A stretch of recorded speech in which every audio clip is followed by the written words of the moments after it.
งานมหกรรมกีฬาแห่งชาติครั้งที่ 12 ที่นครเวียงจันทร์เป็นเจ้าภาพได้เริ่มดำเนินการแข่งขันมาแต่ต้นเดือนพฤศจิกายน 2025 เป็นต้นมา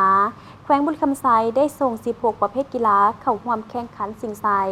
และสามารถได้เหรียญ 1 เหรียญเงิน 3 เหรียญทอง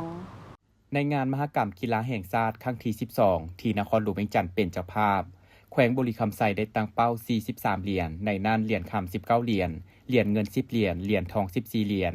ชิงชัยทั้งหมด 16 ประเภทกีฬาคือ ประเภทกีฬาแลนลานยิงทรายบานเตะทรายหมากเซึกยิงทรายปีตั้งทรายยิง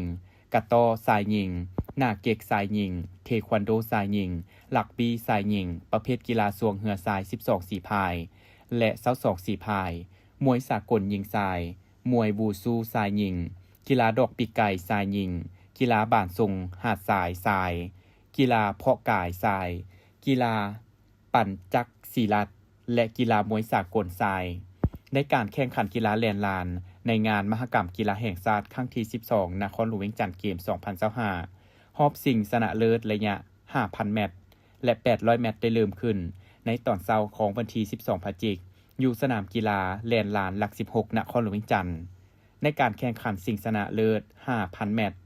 สหพันธ์กีฬาแลนลานแขวงบุรีคำไซได้ส่งนักกีฬาเข้าร่วมแข่งขันจำนวน 2 คนคือท้าวอนุสักษ์กุพิลาวันและท้าวจือวางระยะ 800 เมตรจำนวน 1 คนคือท้าวล่าบุญมาลาดผลการแข่งขันทั้ง 2 รายการแม่นบ่สามารถยัดได้จักเหรียญสำหรับการแข่งขันกีฬาหน้าเก็กในรอบคัดเลือกแขวงบุรีคำไซได้ส่งนักกีฬาหน้าเก็กทีมสุดสายระยะ 15 เมตร และทีมสุดสายระยะ 20 เมตรได้คะแนน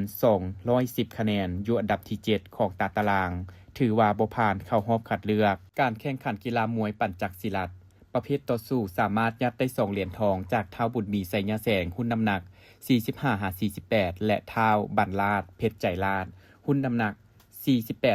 48-51 สำหรับการแข่งขันกีฬาหมากศึกนักกีฬาเข้าร่วมแข่งขันทั้งหมด 11 คนหญิง 5 คนผลการแข่งขันสามารถยัดได้เหรียญเงิน 1 เหรียญจากท้าวคอนสวรรค์แสงเลขและการแข่งขันกะต้อ4ลอนยิงสามารถยัดได้ 1 เหรียญทอง